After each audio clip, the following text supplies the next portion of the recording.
بسم اللہ الرحمن الرحیم۔ السلام علیکم ورحمۃ اللہ وبرکاتہ۔ محترم سامعین کرام، سورہ فاتحہ کی فضیلت کے بعد اب آپ کے سامنے سورہ فاتحہ کے مختصر ترجمہ اس کی تفسیر پیش کی جائے گی۔ پہلے الحمدللہ رب العالمین کا ترجمہ اس کی تفسیر پیش کی جائے گی، امید کے بغور سماعت فرمائیں۔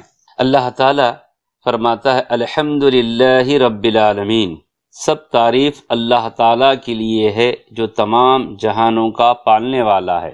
حمد کا ترجمہ تعریف کرنا ہے۔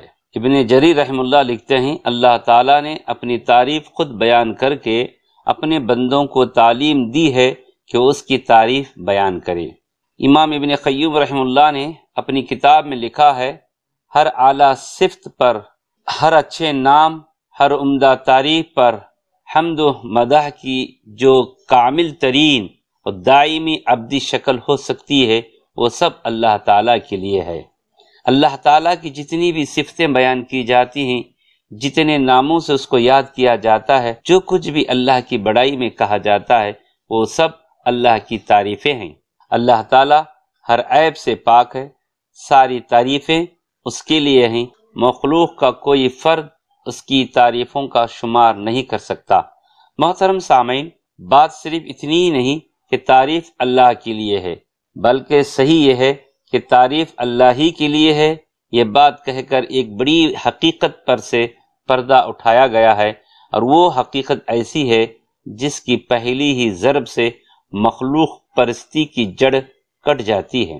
دنیا میں جہاں جس چیز اور جس شکل میں بھی کوئی حسن، کوئی خوبی، کوئی کمال ہے، اس کا سر چشمہ اللہ تعالیٰ ہی کی ذات ہے۔ کسی انسان، کسی فرشتے، غرض کسی مخلوق کا کمال بھی ذاتی نہیں ہے بلکہ اللہ تعالیٰ کا عطیہ ہے۔ اگر کوئی اس کا مستحق ہے، ہم اس کے شکر گزار، احسان مند بنیں تو وہ خالق کمال ہے، نہ کہ صاحب کمال۔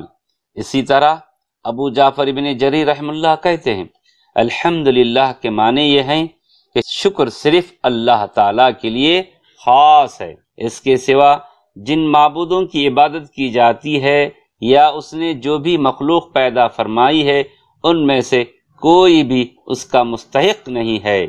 بس اول و آخر اسی ذات پاک کی حمد ہے۔ ابن جریر رحم اللہ کہتے ہیں یہ بھی کہا جاتا ہے کہ الحمدللہ کہنے سے اللہ تعالیٰ کے اچھے نام، بلند صفات کے ساتھ اس کی ثنا ہے، اور شکر للہ کہنے سے اس کی نعمتوں، اس کے احسانات کے ساتھ اس کی ثنا ہے۔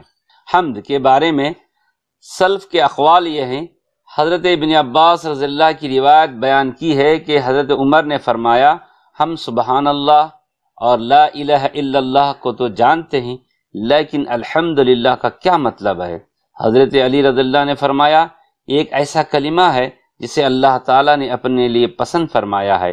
ابن عباس رضی اللہ فرماتے ہیں الحمدللہ کلمہ شکر ہے۔ جب بندہ کہتا ہے الحمدللہ تو اللہ تعالیٰ فرماتا ہے میرے بندے نے میرا شکر ادا کیا ہے۔ حضرت جابر بن عبداللہ رضی اللہ سے کی روایت ہے کہ رسول صلی اللہ علیہ وسلم نے فرمایا سب سے افضل ذکر لا الہ الا اللہ ہے، اور سب سے افضل دعا الحمدللہ ہے۔ امام ابن ماجہ رحم اللہ نے حضرت انس بن مالک رضی اللہ کی روایت بیان کی ہے کہ رسول صلی اللہ علیہ وسلم نے فرمایا جس بندے کو اللہ تعالیٰ کسی نعمت سے سرفراز فرماتے ہیں اور وہ اس پر الحمدللہ کہے تو اس کا یہ حمد کہنا اس نعمت سے افضل ہے جو اس نے حاصل کی ہے۔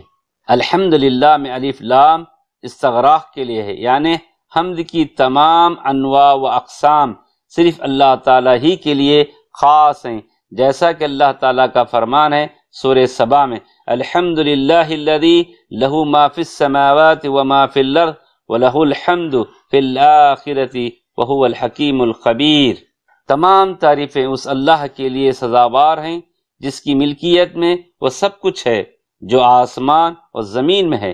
آخرت میں بھی تعریف اسی کے لیے ہے، وہ بڑی حکمتوں والا اور پورا خبردار ہے۔ اسی طرح سورہ ابراہیم میں اللہ نے فرمایا حضرت ابراہیم نے کہا الحمدللہ الذی وہب لی علی الکبر اسماعیل و اسحاق شکر ہے اللہ تعالیٰ کا جس نے مجھے بڑھاپے میں اسماعیل و اسحاق عطا فرمایا۔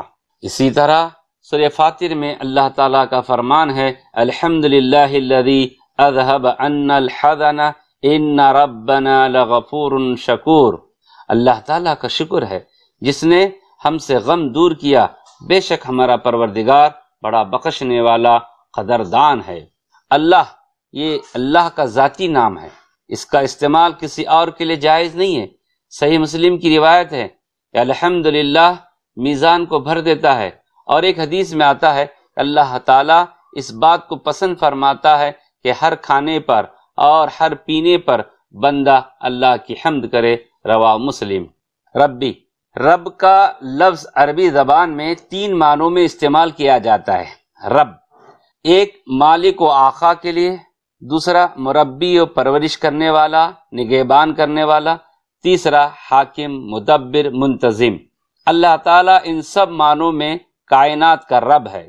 ان سب معنی کا اعتبار سے اس لفظ کا اللہ تعالیٰ کے لیے استعمال صحیح ہے۔ الف لام کے اضافے کے ساتھ رب صرف اللہ تعالیٰ کی ذات کے لیے استعمال ہوتا ہے، اور مخلوق کے لیے اضافت کے ساتھ استعمال ہوتا ہے، جیسے رب الدار، گھر کا مالک، رب کذا، فلاں چیز کا مالک۔ اور خود اللہ تعالیٰ نے قرآن مجید میں کہا ہے ارجع الی ربک، اپنے آقا کے پاس لوٹ کر جاؤ۔ مگر بغیر اضافت کے رب کا لفظ صرف اللہ تعالیٰ ہی کے لیے استعمال ہوتا ہے۔ العالمین، عالم کی جمع ہے۔ اللہ تعالیٰ کے علاوہ ہر چیز پر اس کا اطلاق ہوتا ہے۔ عالم کا لفظ خود بھی اس میں جمع ہے، کیونکہ اس کے لفظ سے اس کا کوئی واحد نہیں ہے۔ کچھ لوگوں کا خیال ہے کہ عالم کا اطلاق انس و جن، ملائک و شیاطین پر ہوتا ہے۔ اسی طرح ایک زمانے، ایک نسل کو بھی عالم کہا جاتا ہے، مگر حیوانوں کے لیے عالم کا لفظ استعمال نہیں ہوتا۔ ان تمام مخلوقات کی ضرورتیں ایک دوسرے سے قطعاً مختلف ہیں، لیکن رب العالمین سب کی ضروریات ان کے احوال و ظروف، طباع و اجسام کے مطابق مہیا فرماتا ہے۔ زید بن اسلم سے روایت ہے کہ عالم ہر اس چیز کو کہتے ہیں جس میں روح موجود ہو۔ قتادہ رضی اللہ کہتے ہیں کہ مخلوقات میں سے ہر قسم ایک عالم ہے۔ خرطبی کہتے ہیں کہ یہی قول صحیح ہے، کیونکہ یہ سب عالموں کو شامل ہے، جیسا کہ اللہ تعالیٰ کا فرمان سورہ شعراء میں قال فرعون وما رب العالمین قال رب السماوات والارض وما بینہما ان کنتم موقنین، یعنی فرعون نے کہا تمام جہانوں کا مالک کیا ہے؟ موسیٰ علیہ السلام نے کہا آسمانوں اور زمین جو کچھ ان دونوں میں ہے سب کا مالک ہے، بشرطے کہ تم لوگوں کو یقین ہو۔ عالم کا لفظ علامت سے مشتق ہے، اسے عالم اس لیے کہا جاتا ہے کہ یہ عالم کے پیدا کرنے والے اور اس کے بنانے والے کے وجود، اس کی وحدانیت کی دلیل و علامت ہے۔ محترم سامعین، اللہ تعالیٰ سے دعا ہے کہ اللہ تعالیٰ ہم تمام کو کہی ہوئی باتوں پر عمل کرنے کی توفیق عطا فرمائے۔ مزید دیگر آیات پر دوسرے درس میں اس کا ترجمہ، اس کی تفسیر پیش کی جائے گی انشاءاللہ۔ السلام علیکم ورحمۃ اللہ۔